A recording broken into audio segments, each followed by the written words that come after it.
Assalamualaikum warahmatullahi wabarakatuh. Nama saya Wika Nuril Azizah, NIM T 2019-3079. Di sini saya akan menjelaskan tentang pengertian sarana dan prasarana. Sarana itu sendiri merupakan suatu alat yang secara langsung dapat mendukung tercapainya tujuan pendidikan. Misalnya buku, meja, kursi, laboratorium, dan sebagainya, yang berhubungan langsung dengan proses belajar mengajar. Kemudian prasarana. Prasarana itu merupakan suatu alat yang tidak secara langsung dapat mendukung tercapainya tujuan pendidikan, misalnya seperti lapangan olahraga, kebun atau taman sekolah, dan lain sebagainya. Lalu Syafarudin menyatakan bahwa sarana pendidikan merupakan semua perangkat, peralatan, bahan, dan perabotan yang secara langsung dapat digunakan dalam proses pendidikan. Jadi, sarana dan prasarana itu yang dimiliki suatu lembaga pendidikan merupakan bagian dari upaya pencapaian tujuan pendidikan, baik itu secara umum maupun secara khusus, yang berlangsung secara efektif dan efisien.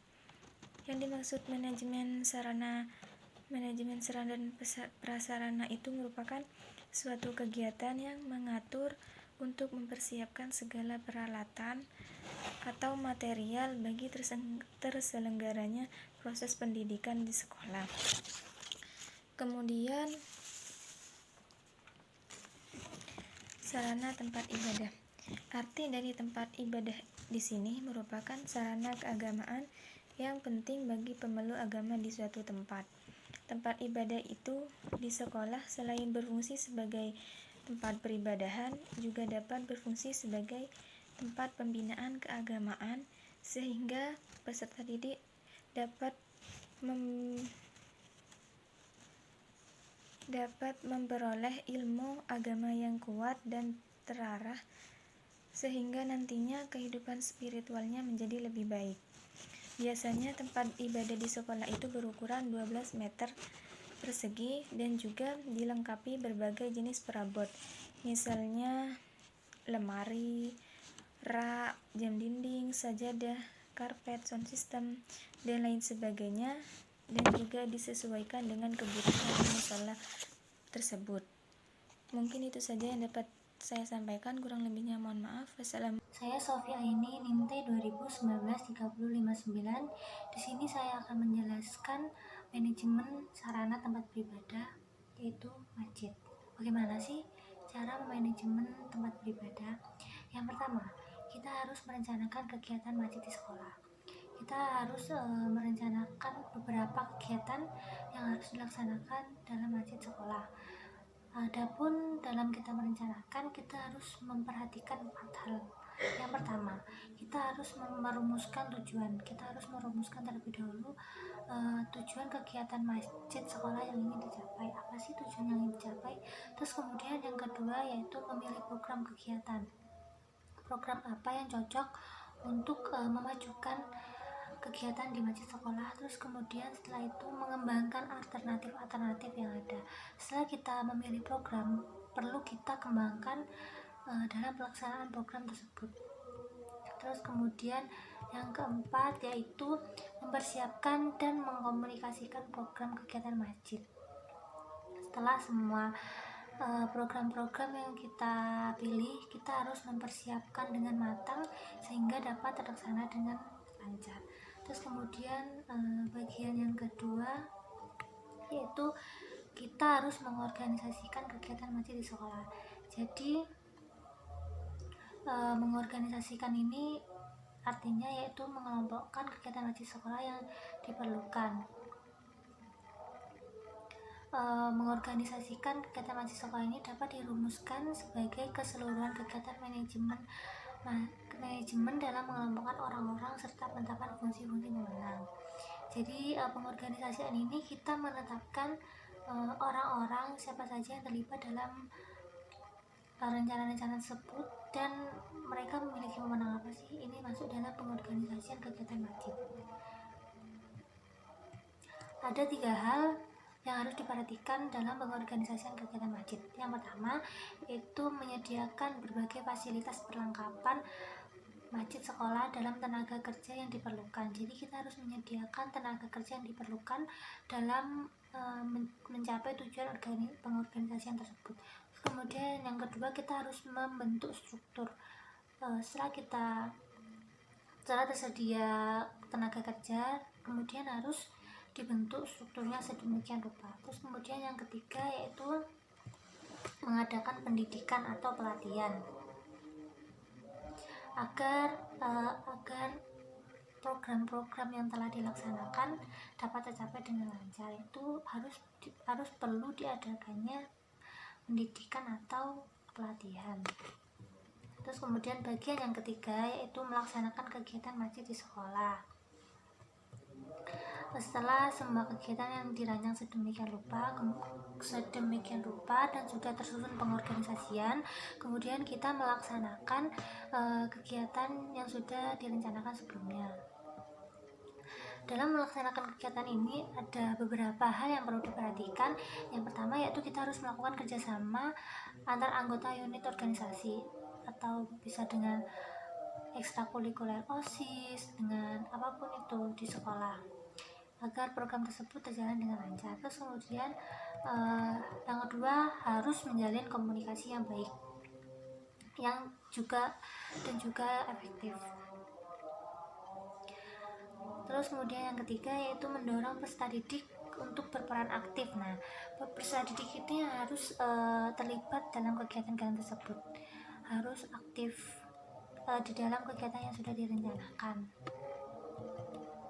Terus kemudian bagian yang keempat yaitu menilai kegiatan masjid sekolah. Setelah kita merencanakan, setelah kita merancang dan melaksanakan, kemudian kita menilai atau mengevaluasi apakah kegiatan tersebut berjalan dengan lancar, atau ada yang kurang, atau ada yang perlu diperbaiki.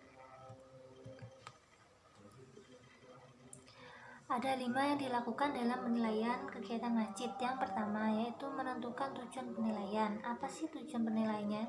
Jelas tujuan penilaiannya itu agar kedepannya lebih baik. Terus kemudian mengembangkan indikator-indikator ketercapai tujuan. Itu indikator-indikator yang telah dituju perlu dikembangkan lagi untuk kegiatan masjid di sekolah. Terus kemudian yang ketiga yaitu menyusun kisi-kisi instrumen penilaian kegiatan masjid sekolah.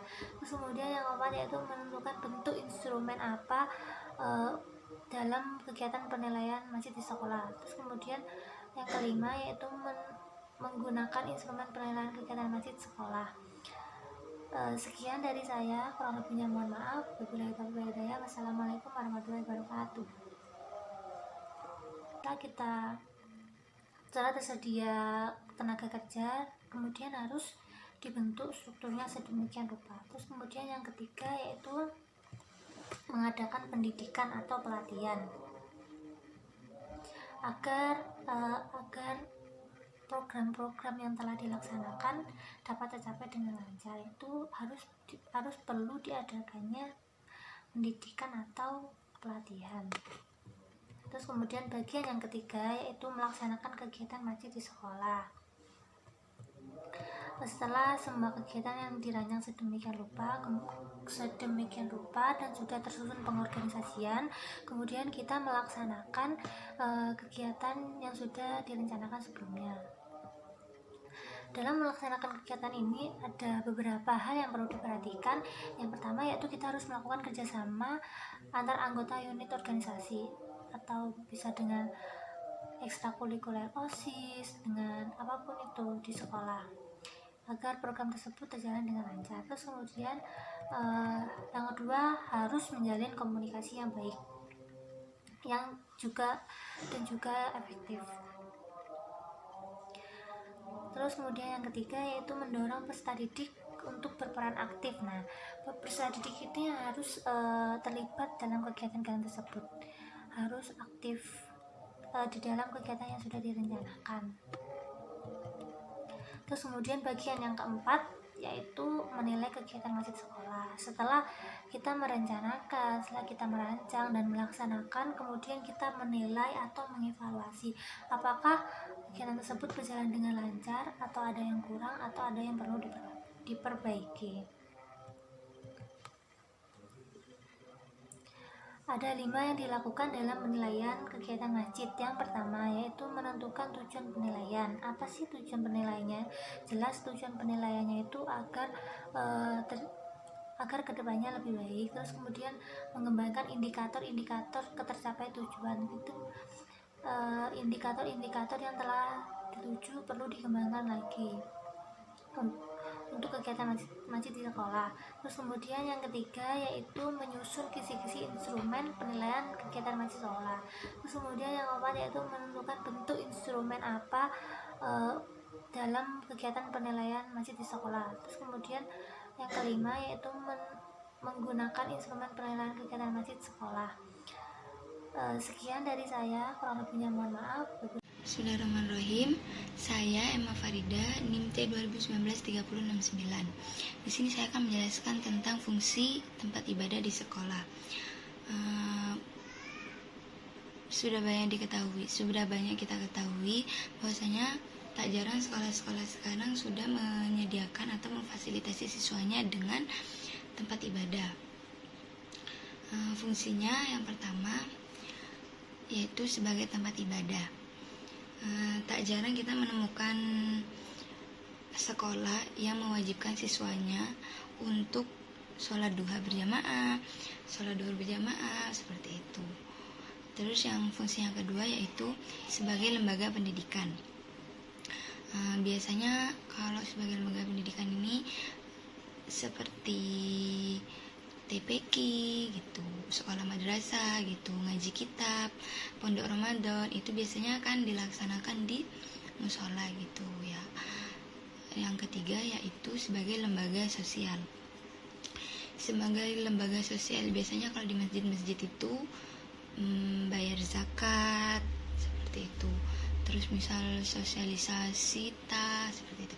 Namun kalau di sekolah bisa seperti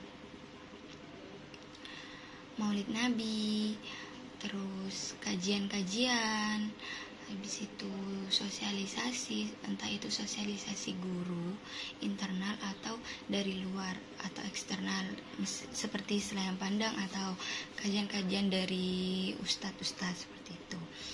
Jadi dapat disimpulkan bahwa fungsi-fungsinya itu hanya ada 3. Yang pertama sebagai tempat ibadah, sarana ibadah. Yang kedua tempat pendidikan sebagai lembaga pendidikan, yaitu seperti TPQ, terus pengajian kitab seperti itu. Terus yang ketiga yaitu lembaga sosial, ya seperti penyembelihan hewan kurban. Tapi kalau penyembelihan hewan kurban kan biasanya di masjid-masjid besar. Kalau di sekolah berarti seperti Maulid Nabi seperti itu kan biasanya banyak tuh tukeran jajan gitu. Jadinya itu yang bisa saya sampaikan, kurang lebihnya mohon maaf. Assalamualaikum warahmatullahi wabarakatuh.